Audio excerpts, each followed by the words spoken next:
What if I told you the difference between staying stuck and actually building the life that you want all comes down to just one thing, and that's resilience?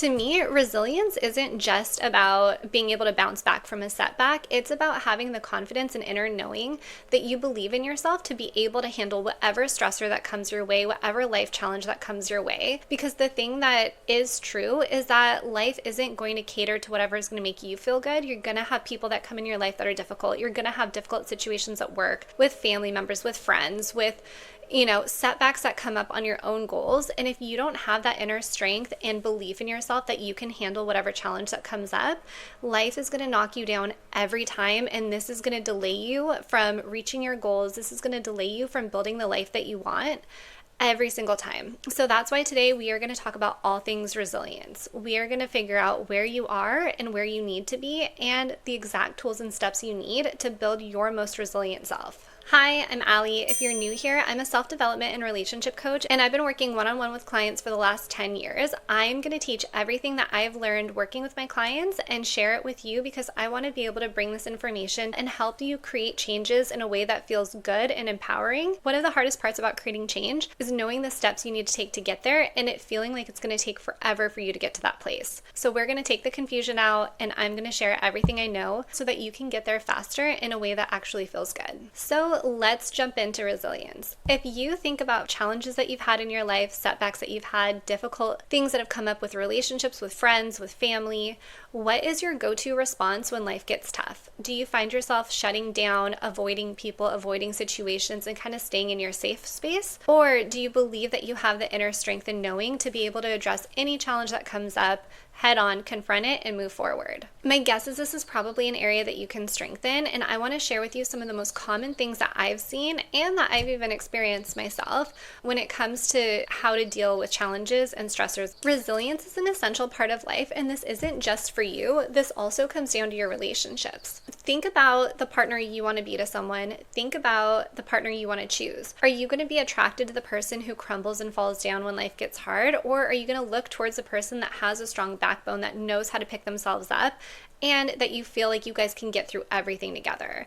And this goes vice versa. Like if you find yourself always leaning on somebody else when life gets tough and you kind of expect them to take care of your emotions and to fix or solve all of your own problems, this isn't the most attractive quality that you can have, but it's also going to create issues in relationships because that person at some point is going to feel weighed down by feeling responsible for the things that you need to be taking care of. Let's dive in to first going over some of the biggest mistakes when people are trying to build resilience, or things that people think is like a coping strategy or a way to protect themselves that may not get you the result that you're actually looking for. Then we'll go into everything to do step by step on how to build your most resilient self, so that when stressors come up or you have setbacks or something, goes wrong, you have that inner knowing and ability to be able to pick yourself back up and know how to work through it and address and face things head on, knowing that you have the ability to do that for yourself. Because not only does this build so much confidence, this helps you become the best version of yourself, because you're not going to let a setback stop you from doing the things that you want or becoming the version of you and building the life that you want for yourself. You've probably heard people say things like, I'm protecting my peace, or I'm using boundaries to protect myself. But what a lot of people don't understand is that setting a boundary or completely shutting yourself off from a negative emotion, that's not resilience, and that's not working through something that's difficult. That is avoidance. Avoidance is the complete opposite of resilience, because you're trying to protect yourself from everything bad that's happening, but you're not actually working through it or addressing these issues to be able to come out of the other side like an even stronger and better version of you. When stressors come up, and let's say, it's something at work that's not going well, or something in a relationship, or some major catastrophe that happens in life, we have to be able to have the capacity to sit with difficult emotions and feel them and work through them and address them and have difficult conversations and stand up for ourselves and be assertive. Because if you don't have that, people are going to walk all over you, or you're not going to be able to make the progress that you want because you're not working on things head on. So if you ever find yourself being like, well, I just want to keep my peace, and so I'm going to keep my peace by avoiding any difficult emotion, that's not going to build resilience. That is going to keep you in a space where you feel so protected that you don't know how to handle anxiety, stress, anger, sadness, where you don't know how to handle these emotions that are just so important to have the tools to be able to face and confront and know how to sit with them and have them not completely derail your life. All of our emotions are there to teach us something. Happiness, joy, sadness, grief, anger, frustration, all of these emotions are here to serve a purpose, and they're here to tell you something. I see this a lot in relationships. So let's say you're in a relationship with someone or a friendship or with a family member, and let's say something happens that really upsets you. Someone crosses a boundary or somebody says something that's hurtful. If you just go into shielding yourself from it and not addressing it, not confronting them, not saying anything, avoiding someone or cutting someone out of your life isn't always the answer. The answer could be to address it, to know how to address it in a way to call somebody out and say, I really don't appreciate that you said, X, Y, and Z to me, and I would really appreciate it if, you wouldn't do that again. A lot of times it's really hard for people to do that. It feels uncomfortable. They feel insecure. They don't know how to approach it or what to say, or their emotions are so big at the time that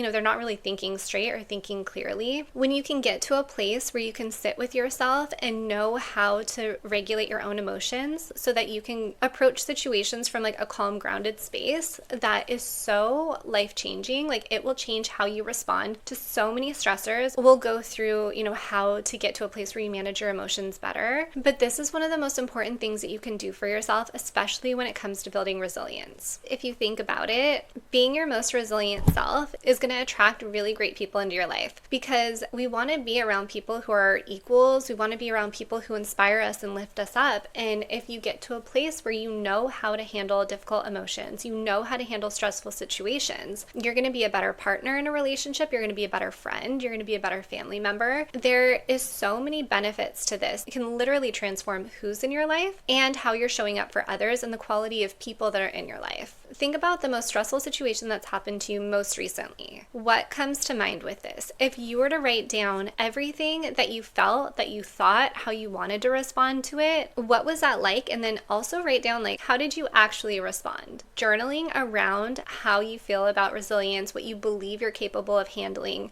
and how you want to approach things going forward is going to be such a great tool, because we all have areas that we can work on. Building resilience is something that we're not innately built with. It's something that we have to learn, and learning how to regulate our emotions is something that we can strengthen over time. So if you think about the most stressful situation that's come up, was your initial instinct to run away from it, to shield yourself from it? Did you want to turn your phone off and not deal with things, or not, talk to whoever you need to talk to? When those things come up, and let's say if that's your go-to, that's okay, because that at one point worked for you, or at one point that was I learned if I, shut things off or I don't deal with it, I feel better. But that's not always the right approach to take. Being able to take care of your responsibilities in your life on your own without avoiding it, without running away from it, without expecting other people to take care of things for you or solve your problems for you, is going to give you such a different perspective of yourself, because you're going to believe in yourself more. You're going to believe that you're capable of so much more.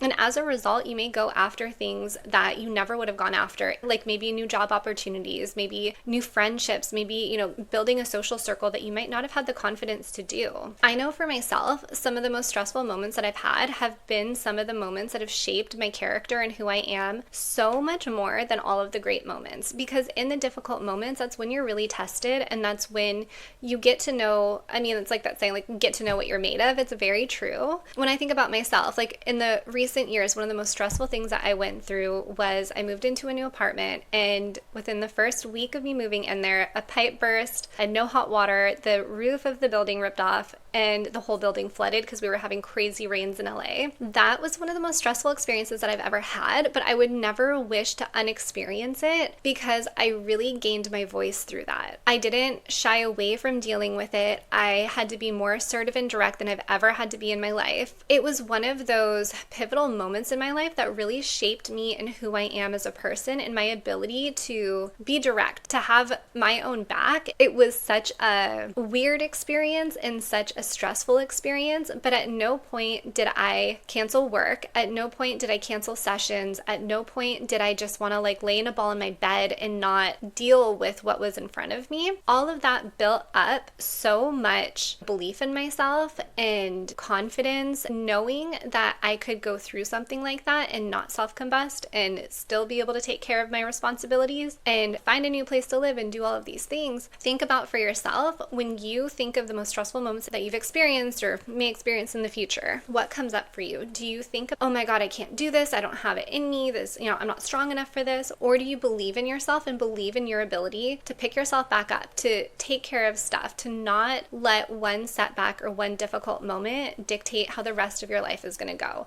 or how that moment's going to go? And this can go for like bigger or smaller moments. Like the example I gave for myself was, one of the more stressful things I've ever gone through. But that doesn't necessarily mean that I haven't had smaller moments in my life where I've had to speak up for myself, where I've had to set limits or boundaries with people or address behaviors that I'm not okay with. Believing in yourself that you can pick yourself back up and take care of things gives you the sense of confidence and the sense of self-assurance that you know what you're capable of. And that's why too, it's like we don't want to shy away from difficult experiences or emotions. Like you become so proud of yourself when you know that you can rely on yourself to take care of things and you don't have to rely on another person or, avoid something or just never face a difficult emotion. It's truly those difficult times in life that shape who you are and the strength that you have and what you believe you're capable of. So if you were to think about how you typically respond to stressors or, issues in relationships or things that come up, if you tend to shy away from things, avoid things, not address things head on, what would you want to do differently? How would you want to feel? How would you want to carry yourself during this? How would you want to speak? If you find yourself wanting to learn how to be more assertive and more direct and be able to pick yourself back up quicker and easier, there's so many things that you can do, and I want to share a couple of them with you. Once you've realized some things that aren't working for you, like shutting down or avoiding things, or maybe trying to overly control everything in your life so that you don't ever experience a bad emotion, we want to put those to the side because that's not reality and that's not life, and we can't control everything, we can't avoid everything. So we want to be able to recognize where you want to go from here and what qualities that you want to start to lean into and start to develop. One question you can ask yourself is,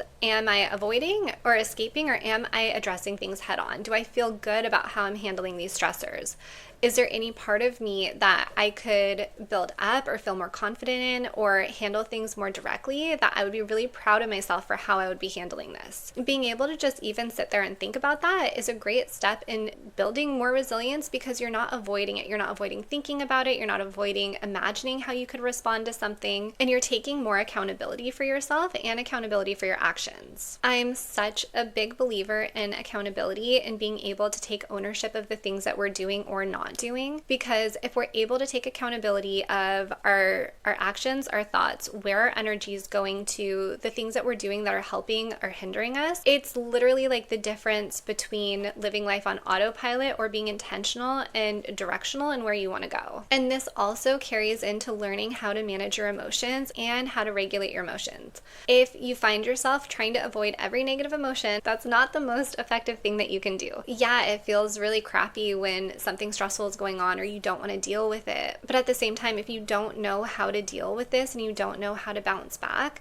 you're going to find yourself stuck in that same cycle, and it's going to hold you back from being able to progress in life and believe in yourself. Factor in time each day where you sit down and you reflect on how you're feeling. What led you to feel that way? What could you do differently, or how could you respond to things differently? Being able to self-reflect, identify your emotions, and sit with your emotions is the foundational tool to be able to manage them better. The more insight and awareness you have on why you're feeling what you're feeling and why you're acting and what's leading to certain decisions and choices and responses to things is going to help you get so much closer to being intentional about how you respond. When it comes to managing emotions better, there's something that I share with a lot of clients, and it's taking that pause to check in with yourself and say, well, what am I feeling? Why am I feeling this way? How would I want to respond to this? And trying to do things differently, because if we know that there are patterns, and let's say the pattern is getting reactive, or the pattern could be shutting down, or the pattern could be avoidance. When we know the patterns, by slowing down, checking in, doing self-reflection, you can be more intentional about how you want to respond and start doing things differently and be more intentional about that and catch yourself before you go back into those old patterns. Our minds and bodies are so smart. The way that we've been built, it's like we almost go into autopilot. In order to get out of autopilot, it takes being intentional and putting more effort into like how you want to change and how you want to be responding instead, because it's not something that's going to come to you naturally. because if we're responding in a certain way for 20 years, imagine how long it took to create those thought patterns, the emotional patterns, the responses that you're accustomed to. It's going to take time to unlearn this. And so it's also recognizing that and having that self-compassion that like, okay, this is going to take time. But if you're having an emotion that's difficult and you can catch yourself and not become reactive or not shut down and maybe go sit and do a meditation or journal or,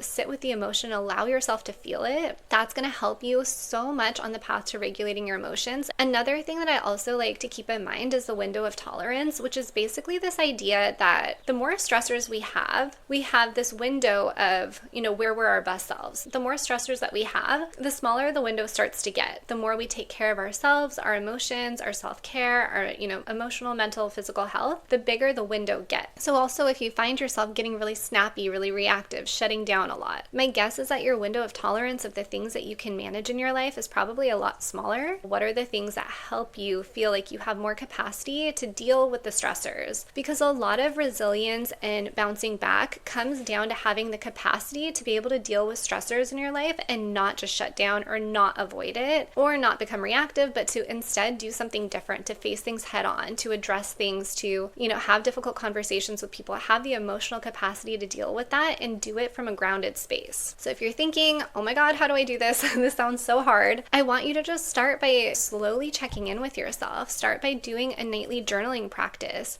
There's a prompt that I like to give a lot of people, and it's literally just like the most basic prompt, but it's at nighttime you sit down and reflect and think about, how did the day go? How did I feel? How did I respond to things? Is there anything I feel really good about, or is there anything that I would have changed or done differently? This practice of reflection is so monumental in seeing patterns and seeing how you respond to things, what you're proud of, what you're not so proud of, and it helps be more intentional about the things that you want to put your energy and attention into the next day. So instead of being in this space or the cycle of maybe avoidance where you're not really dealing with things, or maybe you shut down, or maybe you get reactive when things come up and you don't really know how to manage your emotions or how to bounce back from it. It's about creating these patterns and awareness that helps you face difficult emotions or situations without just completely shying away from it or avoiding. Being able to take ownership of your responses and reactions and having a sense of compassion for yourself where you're like, okay, I know this is a work in progress. You're going to be able to get there. It just takes time. Wherever you're at now, the goals and the changes that you want to make in your life, where would resilience come in and how could this help support you to become that best version of yourself? If you think about where the gap is and what could be changed or shifted, a lot of it is addressing things head on. It's having compassion with yourself, not shying away or avoiding things, and changing the patterns. I also have another video that I think would be really helpful to watch, and it's going over the 3-month process that I walk all my clients through. It's really great because it helps you be intentional about the goals you want to set and walks you through